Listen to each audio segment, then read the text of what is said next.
रात के 12 बजे का समय था। शिवा अपने घर में अकेला सो रहा था। तभी एक लड़की ने जोर से दरवाजा खटखटाया। अंदर कोई है? प्लीज दरवाजा खोलो, जल्दी दरवाजा खोलो प्लीज। वो लड़की दरवाजा खोलने के लिए बोलती रही। इतनी रात 10 तक हुई तो इस समय कौन हो सकता है?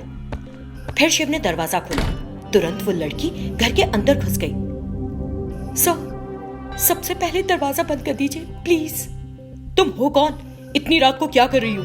क्या हुआ है? तुम बहुत डरी हुई लग रही हो।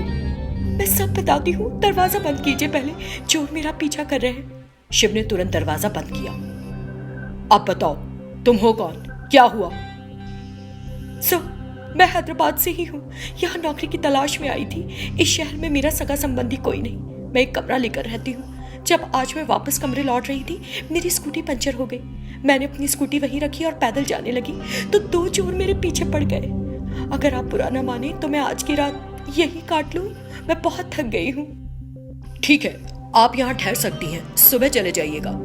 Okay sir. अगले दिन सुबह वो लड़की वहां से चली गई। शिव ने सुबह उठकर सारा घर देख मारा, लेकिन उसे वो लड़की कहीं नहीं मिली। बड़ी अजीब लड़की थी। कर्टसी के नाते ही मुझे कुछ बोलकर तो जाती। शिव ये सोच रहा था कि तभी वो लड़की फिर वापस आ गई।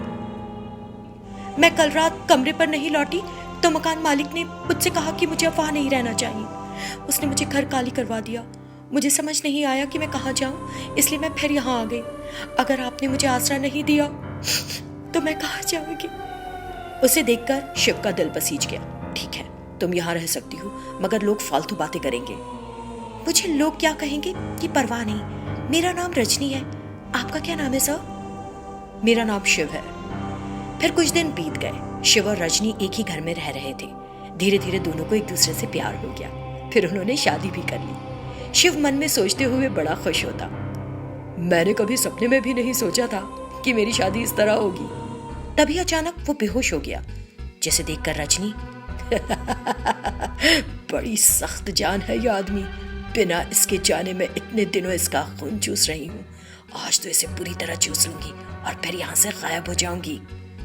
लेकिन तभी शिव को होश आ गया। उसे रजनी की आंखें शैतान की आंखों की तरह लाल रंग की दिखाई दी। शिव घबरा गया। रजनी, तुम्हारी आंखों को क्या हो गया? वो तो नीली हुआ करती थी। कुछ भी, मेरी आंखें जैसी थी वैसी ही है। तुम बेवजह डर रहे हो। नहीं, तुम अजीब सी लग रही हो। तुम मेरी रजनी नहीं हो सकती। कौन हो तुम? रजनी का चेहरा लाल हो गया और मैं एक शैतान हूं। तुमको ये इतने दिनों बाद पता चला। तुम्हें तो ये भी नहीं पता कि मैं रोज तुम्हारा खून पीकर जिंदा हूं। आज भी अपना खून पीने दो। खून पीकर मैं हमेशा ऐसी ही जवान बनी रहूंगी। ये सुनकर शिव घबरा गया और बोला, नहीं नहीं, मैंने तुम्हारा कुछ बुरा नहीं किया। मुझे मत मारो। वो किसी तरह घर से बाहर भागा। तुरंत रजनी ने उसका पीछा किया। शिव कमजोर था। अचानक उसका पैर एक पत्थर से टकरा गया। तुम मुझसे बच नहीं सकते। शैतान ने उसकी गर्दन पर अपनी दांत गड़ाए और उसका सारा खून चूस कर वहां से गायब हो गई। रजनी इसी तरह भेस बदलकर लोगों को बरगलाती और फिर उनका खून चूसती थी। हमेशा जवान रहने का ये उन्माद पता नहीं कितने लोगों की जान लेगा।